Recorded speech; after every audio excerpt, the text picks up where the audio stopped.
Bismillahirrahmanirrahim. Assalamualaikum warahmatullahi wabarakatuh. Selamat pagi anak-anak semua, siswa-siswi kelas 7. Hari ini kembali kita belajar bahasa Indonesia. Kali ini materi kita atau pembahasan kita adalah tentang teks cerita fantasi. Teks cerita fantasi ini merupakan kompetensi dasar kedua dari yang sebelumnya pertama, yaitu tentang teks deskripsi, ya. Baiklah, sebelum kita mulai pembelajaran ini, kita baca basmalah sama-sama agar belajar kita hari ini menjadi berkah, ya. Bismillahirrahmanirrahim. Teks cerita fantasi yang akan kita bahas kali ini mengacu pada kompetensi dasar 3.3, yaitu mengidentifikasi unsur-unsur teks narasi cerita fantasi yang dibaca dan didengar dengan indikator menjelaskan ciri tokoh, latar, alur, dan tema pada cerita fantasi dan menunjukkannya dengan bukti pada teks yang dibaca atau didengar. Fokus materi kita adalah pada dua hal, yaitu tentang pengertian dan contoh-contoh teks narasi serta unsur-unsur teks cerita narasi atau cerita fantasi. Pernahkah kalian membaca Harry Potter atau juga membaca atau menonton Ambilkan Bulan, atau juga cerita fabel Kancil dan Buaya, atau juga ada cerita daerah Lutung Kasarung dan Purbasari?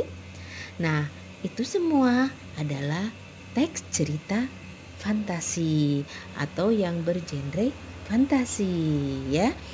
Nah, apa itu teks cerita fantasi?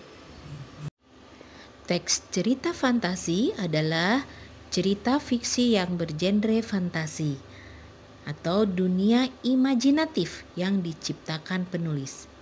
Imajinatif artinya hayalan. Penulis menciptakan sebuah cerita hayalannya.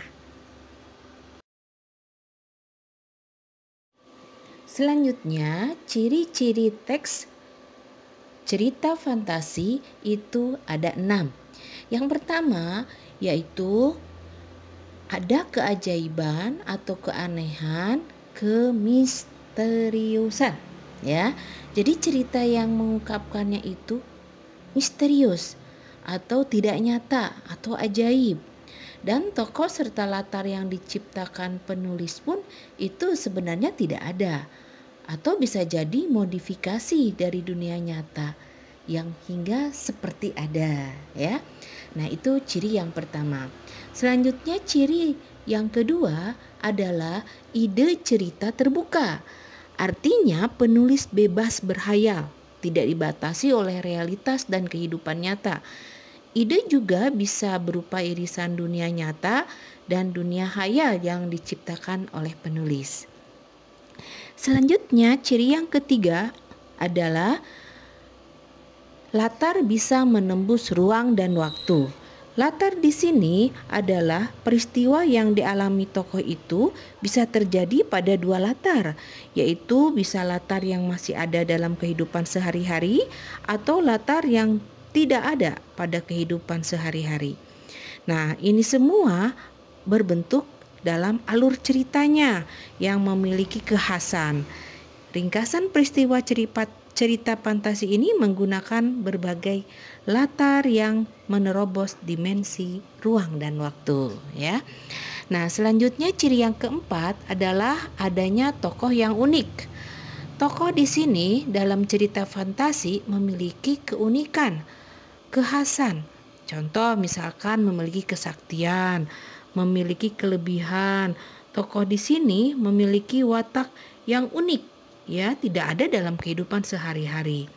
Nah, tokoh di sini juga memiliki kesaktian dan mengalami peristiwa-peristiwa yang unik ya atau yang misterius ya. Nah, selanjutnya ciri yang kelima adalah fiktif semata. Artinya bukan kejadian nyata. Karena cerita fantasi ini bersifat fiktif, bukan kejadian nyata. Untuk itu, cerita fantasi bisa diilhami oleh latar nyata atau objek nyata dalam kehidupan, tetapi diberi fantasi, ya, hayalan semata, ya. Dan yang terakhir adalah penggunaan bahasa. Bahasa yang digunakan dalam cerita fantasi ini lebih menonjolkan emosi yang kuat. Untuk apa? Agar pembaca merasa ikut berfantasi, ya. Kemudian unsur-unsur teks cerita fantasi. Ini ada 5 ya, seperti unsur-unsur cerita lainnya, teks cerita fantasi pun memiliki unsur-unsur yang khusus. Yang pertama yaitu adanya tokoh dan keajaiban tokoh. Di sini tokohnya memiliki keajaiban, ya, keunikan. Selanjutnya, unsur yang kedua memiliki latar cerita yang beragam, ya.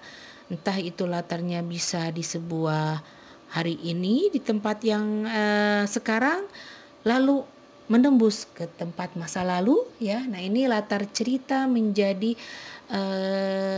tersendiri, menjadi gaya tersendiri dalam teks cerita fantasi. Selanjutnya yang ketiga, alur ini adalah merupakan alur tersebut adalah rangkaian peristiwa di dalam sebuah cerita fantasi. Biasanya digerakkan dengan hukum sebab akibat, ya. Dari mulai cerita tahap pengenalan, apa, siapa, ya, muncul pertentangan hingga ada penyelesaian.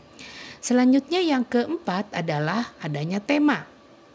Tema dalam cerita fantasi ini adalah merupakan ide dasar cerita yang menjadi pusat pengembangan cerita, dan tema ini pun dirumuskan atau dirangkai dari peristiwa alur.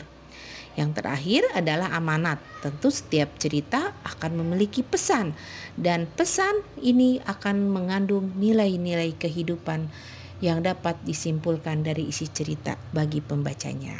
Nah, demikianlah ya yang sudah kita bahas dari mulai pengertian, kemudian juga ciri-ciri serta unsur-unsur teks cerita fantasi. Sampai di sini bagaimana? Bisa dipahami? Selanjutnya ini adalah Ibu simpulkan ya materi kita kali ini tentang teks narasi atau teks fantasi. Sebagai ciri umum ya itu Ibu rangkai. Silahkan kalian tulis ya, ada 5 poin yang Ibu simpulkan, apa itu narasi, apa itu rangkaian ceritanya, tokoh, serta tema dan amanat ya. Silakan oleh kalian tulis semua rangkuman ini, kesimpulan ini dalam buku catatan kalian. Selanjutnya kalian nanti Ibu berikan sebuah cerita atau contoh teks fantasi. Bisa dibaca juga nanti di buku ya, di buku siswa bahasa Indonesia. Silahkan dibuka halaman 56 sampai 58. Nah, silahkan kalian baca teks fantasi berjudul Berlian 3 Warna di buku siswa halaman 56 sampai 58 ya. Berlian 3 Warna karya Vanessa Miftah ini silahkan kalian baca ya sampai tuntas. Jangan lupa sambil membaca kalian amati siapa tokohnya, latarnya di mana, apa keunikan tokohnya ya. Serta apa sih keajaiban atau peristiwa ajaib dari cerita ini ya. Nah, itu diingat-ingat oleh kalian. Kenapa? Karena nanti latihannya adalah seperti itu ya. Kalian harus bisa menentukan tokohnya siapa, keajaiban tokoh tersebut, dan peristiwa ajaibnya apa, latar cerita ini terjadi di mana ya.